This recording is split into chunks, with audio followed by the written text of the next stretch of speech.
Bonjour à tous, bienvenue sur Sensation en partenariat avec TV78. Lors des dernières élections régionales, la thématique de la sécurité est souvent revenue sur la table des débats. La région Île-de-France souhaite aujourd'hui plus équiper les policiers municipaux d'Île-de-France, gilets pare-balles, armes taser ou encore bâtons de défense. Vincent Jeanbrun, président du groupe majoritaire Île-de-France Rassemblée, rappelle que face à l'augmentation de la délinquance, l'équipement de la police municipale devient essentiel. Pour se protéger des attaques, les armes à feu sont nécessaires. Et de manière générale, il était important de gommer cette différence en matière de capacité de défense entre la police nationale et la police municipale. Depuis 15 ans, les violences ont doublé en France. Depuis 2016, ce sont 23 policiers et 29 gendarmes qui ont perdu la vie dans l'exercice de leur mission. Donc nous devions de réagir. Et c'est de manière très pragmatique, sans aucun tabou, que nous avons abordé cette question du financement de l'armement, lequel est totalement encadré, lequel est soumis à formation des agents qui pourraient disposer des armes demain. Donc on fait les choses dans les règles, de manière très sérieuse, très apaisée. Même si à la base, la sécurité n'est pas une compétence d'un conseil régional, Valérie Pécresse, refusant cette fatalité de voir la violence augmenter dans notre pays, la violence augmenter en Île-de-France, et voir qu'on ne pouvait pas réagir, elle a décidé de mettre en place un bouclier sécurité. Ce bouclier de sécurité, il permet un partenariat avec l'État d'une part, on en a parlé dans le cadre de ce fameux CPER, mais aussi un partenariat très important avec les maires notamment qui sont les employeurs des polices municipales, pour faire en sorte de les aider à s'équiper. S'équiper en matière de voitures, de locaux, d'équipements de protection. Là, nous avons décidé d'aller plus loin.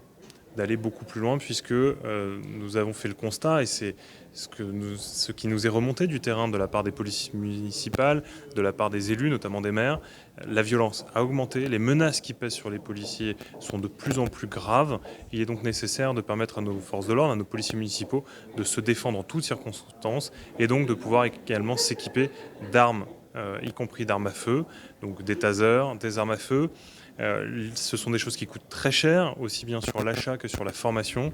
La région se devait d'aller jusqu'au bout de sa logique, donc d'étendre le bouclier sécurité, d'étendre ses financements pour accompagner les maires, les polices municipales à être totalement équipées. Parce que je vais vous dire une chose simple, un terroriste, entre un policier national et un policier municipal, il ne fait pas de différence. Malheureusement, ces dernières années, nous avons eu beaucoup d'exemples dans cette logique-là. Je pense à cette malheureuse policière municipale, Clarissa et Jean-Philippe, à Montrouge. Si ses collègues avaient été armés, peut-être qu'ils auraient pu la protéger. Si ses collègues avaient été armés, ils auraient peut-être empêché le drame de l'hypercachère. La région prévoit d'aider les communes qui souhaitent équiper les policiers municipaux, mais aucune obligation ne sera mise en place au sein des communes d'Île-de-France. Vincent Jeanbrun. Alors évidemment, comme tous les dispositifs de la région, ça s'adresse à toutes les communes dès l'instant où elles le souhaitent. C'est évidemment l'objectif. Ce n'est pas le rôle de la région, et c'est de toute façon pas notre souhait, d'imposer à qui que ce soit d'avoir une police municipale et a fortiori les armées. En revanche, c'est important d'avoir cet outil supplémentaire dans notre capacité à soutenir les polices municipales. Dans la première phase du bouclier sécurité, toutes les mairies, et j'allais dire de toutes les tendances politiques, ont fini par y venir, sauf peut-être la ville de Paris, qui continue à s'obstiner et qui certes a commencé à mettre en place sous la pression de ses habitants un début de police municipale, mais on voit bien, par idéologie, continue à refuser de vouloir les équiper complètement et notamment refuse de les armer. Moi, je suis maire également, et en tant que maire, je peux vous le dire, la police municipale est devenue un atout majeur dans la chaîne de sécurité. C'est devenu la police de proximité, celle qui peut intervenir la plus rapidement, celle qui est la première sur les lieux. C'est une police en uniforme, c'est une police qui subit beaucoup de pression. Il y a des quartiers sensibles où vous ne pouvez pas rentrer sans être très lourdement accompagné. Lors du conseil régional, l'opposition de gauche a montré son désaccord face à l'équipement et surtout à l'armement des policiers municipaux. La France Insoumise et le Parti Socialiste ont également proposé plusieurs amendements, tous rejetés. Vincent Jeanbrun. Ces amendements ont souvent valeur de polémique ou de créer du débat.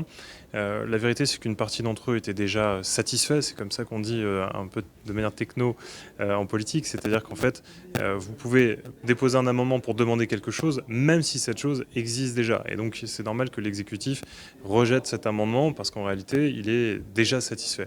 Donc, sur ces combats-là, ces combats importants de lutte contre les discriminations, d'accompagnement des personnes les plus fragiles ou les personnes ayant une différence, pouvant être victimes de discrimination. C'est un combat que nous menons très assidûment depuis 6 ans. Ce que j'ai regretté dans les positions très politiques de l'opposition de gauche ce matin, c'est notamment qu'on voit bien la volonté de stigmatiser une fois de plus la police nationale et la gendarmerie qui objectivement font très bien leur travail, font toujours très attention à accueillir dignement un certain nombre de personnes. Donc sensibiliser, former encore plus, améliorer, pourquoi pas, mais attention à ne pas stigmatiser celles et ceux qui risquent leur vie tous les jours pour protéger les Franciliens et les Français. Justement, du côté de l'opposition, le Parti socialiste regrette un manque de débat et d'écoute face à des amendements qu'il juge solides. On écoute Nadège Azaz, conseillère régionale du Parti socialiste. C'est dommage que sur ce type de sujet, effectivement, qui doivent apporter une forme d'unanimité, on en soit encore en fait à cliver politiquement, et c'est dommage effectivement que l'exécutif n'ait pas acté en fait ces amendements-là, parce que évidemment que ce sont des sujets qui doivent pouvoir être traités. On doit aller beaucoup plus loin pour l'accompagnement des femmes, pour l'accompagnement des personnes qui sont victimes de discrimination. Pour la membre du Parti socialiste, l'armement de la police municipale est une problématique. Alors sur la question de l'armement des polices municipales, la problématique qu'on rencontre, c'est la forme, c'est-à-dire que ça doit être des sujets qui doivent être débattus au sein de l'hémicycle, où tout le monde sereinement peut pouvoir apporter son point de vue, ce qui n'a pas été le cas puisque ça a été un amendement qui a été transmis à la va-vite, mettant un peu au pied du mur l'ensemble des conseillers régionaux. Sur le fond, ça reste quand même de la compétence des maires, en lien évidemment avec les autorités de police, de savoir en fonction des territoires si oui ou non les polices municipales doivent être armées. Même son de cloche pour les conseillers régionaux de la France Insoumise. Pour Sophia Chikouri, conseillère régionale de la France Insoumise, l'amélioration de l'accueil des Franciliens et notamment des minorités doit être une priorité. La région focalise sur des gilets pare-balles et des bâtons. Voilà, elle veut financer ça, parfois des véhicules, mais elle nie complètement la dimension pourtant fondamentale qui est celle des personnes, des usagers franciliens qui ont affaire à la police ou à la gendarmerie. Madame Pécresse, elle annonce des chiffres qui sont « nous avons acheté 1000 gilets pare-balles, 500 bâtons, etc. etc. » C'est comme « j'ai acheté 6 œufs, 1 kilo de farine et quoi après ? Avec ça, vous faites un gâteau ? Non. » Donc concrètement, comment ça se termine ? C'est quoi le résultat pour les gens ? Le résultat pour les gens, c'est que tout le monde a une mauvaise expérience dans un commissariat de police ou une caserne de gendarmerie, dans la façon dont ils ont été reçus, surtout quand il s'agit de violences faites aux femmes, aux personnes LGBTI ou aux personnes qui présentent un handicap. Donc rien n'est fait en réalité, parce qu'il n'y a pas une volonté de faire, pas parce qu'il n'y a pas les moyens. La politique déplore également, je cite, un accompagnement du désengagement de l'État en termes de sécurité. Sophia Chikouri. Moi, ce n'est pas l'État que j'interpelle en tant que conseillère régionale, c'est la présidente de région et la majorité régionale. C'est à eux que je dis, mais qu'est-ce que vous faites ?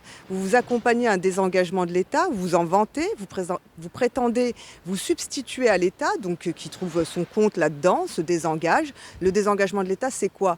C'est que l'État ne se sent plus obligé d'assurer pour ses employés, donc les gardiens de la paix, la police, gendarmerie, pour ses propres employés, de bonnes conditions de travail. Et il demande à la région, dont ce n'est pas une des prérogatives, de le faire.